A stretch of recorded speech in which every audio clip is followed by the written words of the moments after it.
आज हम 4th semester के सिलेबस की चर्चा करेंगे, जिसमें 2 टेक्स्ट पढ़ने हैं, भगवद गीता धम्मपद। आज हम भगवद गीता के बारे में आज हम चर्चा करेंगे।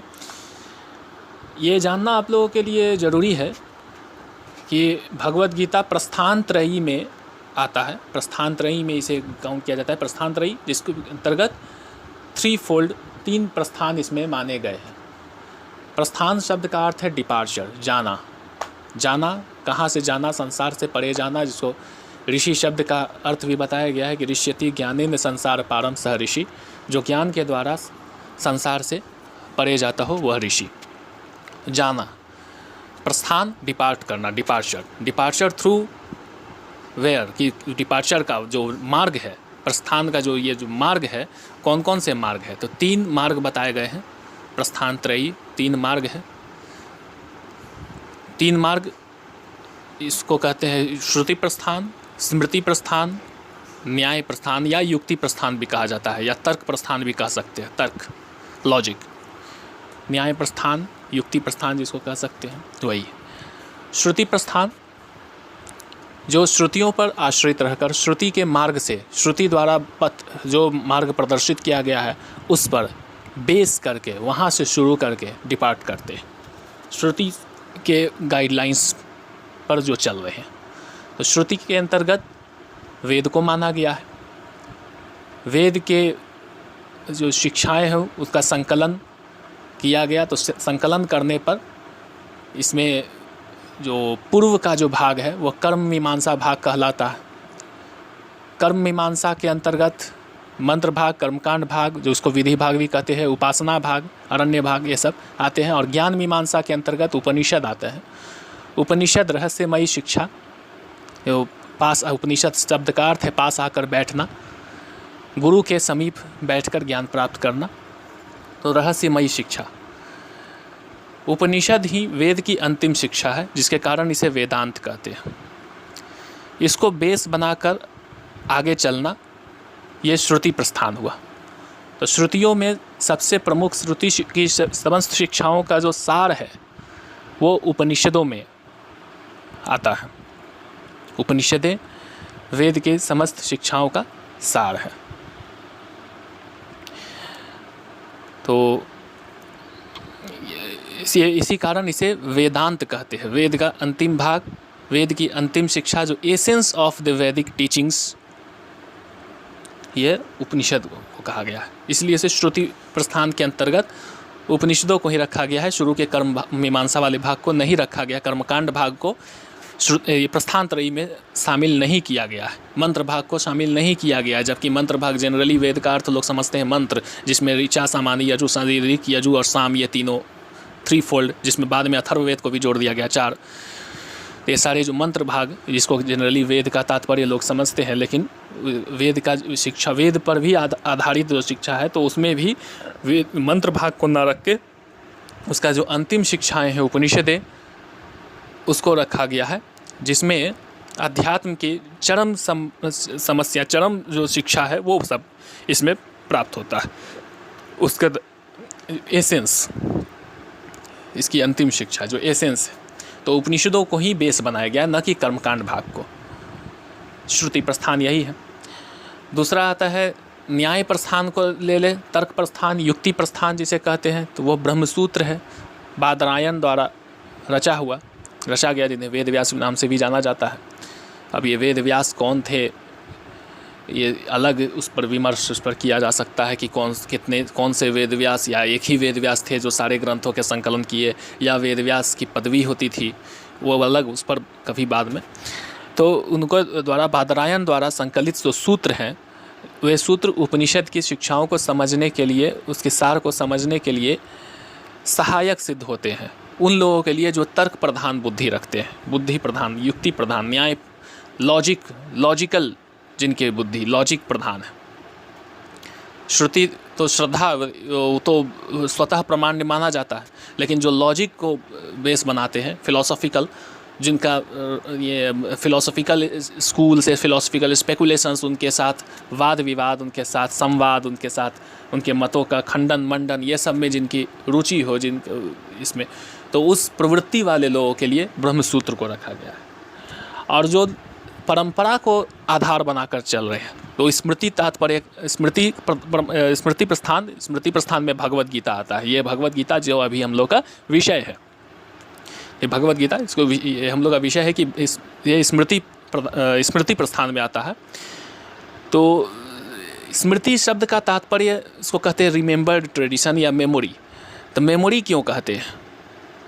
बादरायण ने 2 प्रमाणों का जिक्र किया, बाद में अद्वैत वेदांत वाले जो शंकराचार्य, इन्होंने इस शब्द प्रमाण इसमें जोड़ दिया। 2 प्रमाण सब लोग माने हैं, बादरायण ने भी 2 प्रमाण माना है, प्रत्यक्ष एवं अनुमान, जिसमें कि तीसरा शब्द प्रमाण शंकर ने जोड़ दिया।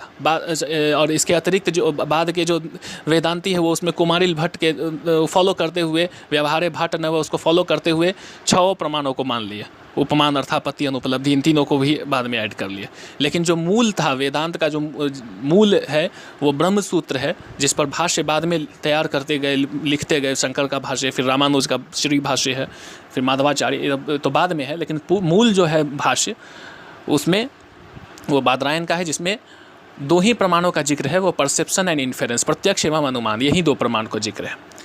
भाष्यकारों ने इसका अर्थ लगाया है। ऐसे अर्थ लगाना जरूरी भी है इसका, क्योंकि सूत्र के रूप में है, सूत्रबद्ध है, और ये सूत्र इतने क्लिष्ट है कि इसको ऐसे ही नहीं समझा जा सकता है। उसको अर्थ को समझने के लिए तो भाष्य का सहारा लेना ही पड़ेगा। कि वे भाष्यकार उस युग के अधिक करीब थे, उस स्कूल ऑफ थॉट उसमें जुड़े हुए थे, नहीं तो ऐसे उसमें कई जगह प्रीपोजिशंस छूटा हुआ, कई जगह उसका सूत्रबद्ध है तो उसको एकदम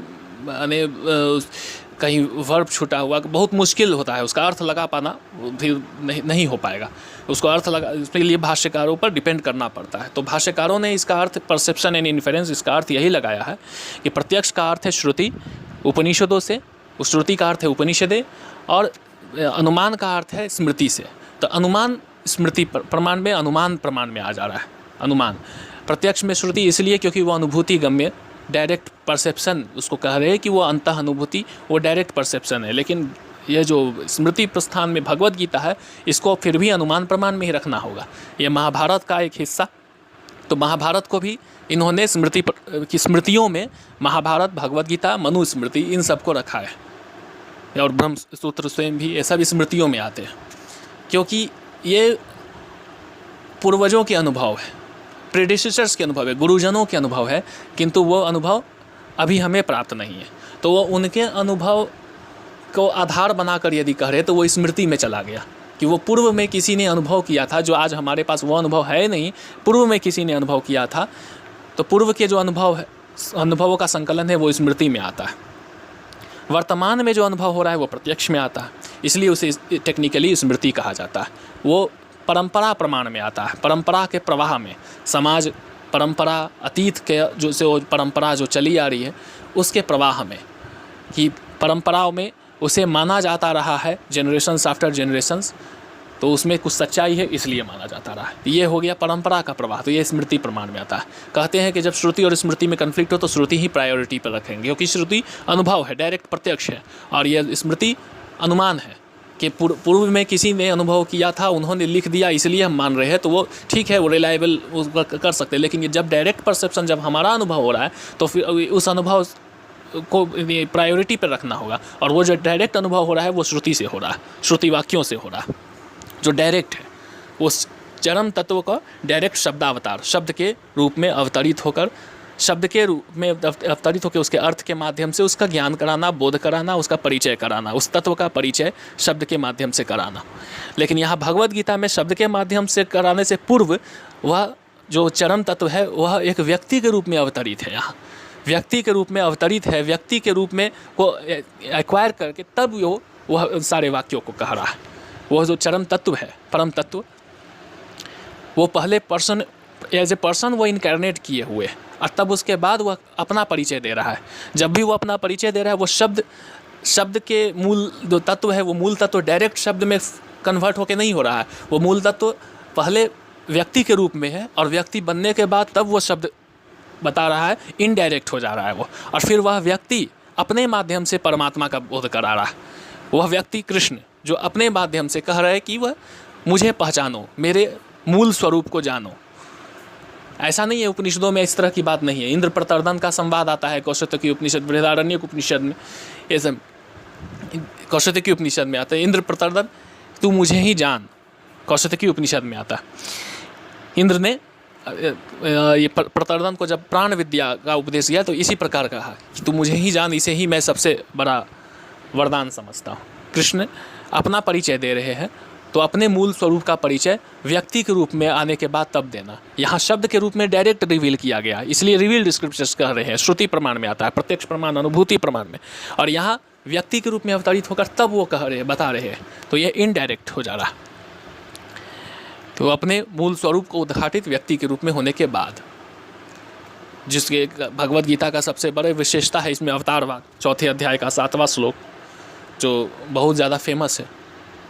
गीता के चौथे अध्याय का 7वां श्लोक, यदा यदा ही धर्मस्य ग्लानिर्भवति भारत, जब जब धर्म का ग्लानि होती है मैं अवतार लेता हूँ।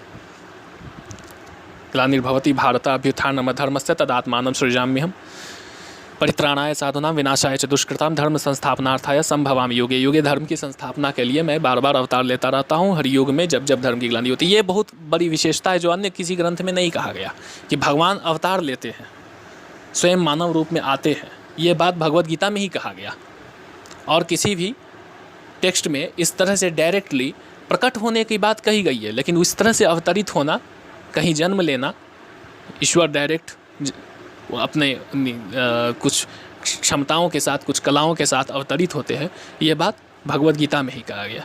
दूसरी इसकी बहुत बड़ी विशेषता जिसके कारण स्मृति प्रमाण में, जिसमें 18 पुराण, दोनों महाकाव्य रामायण महाभारत, 18 पुराण जिसमें भगवत पुराण भी शामिल है, शिव पुराण भी शामिल है, विष्णु पुराण भी शामिल, सब सारे 18 पुराण, तंत्र मार्ग के सारे आगम जितने भी लिटरेचर है वो सब, ब्रह्मसूत्र स्वयं भी, इन सबों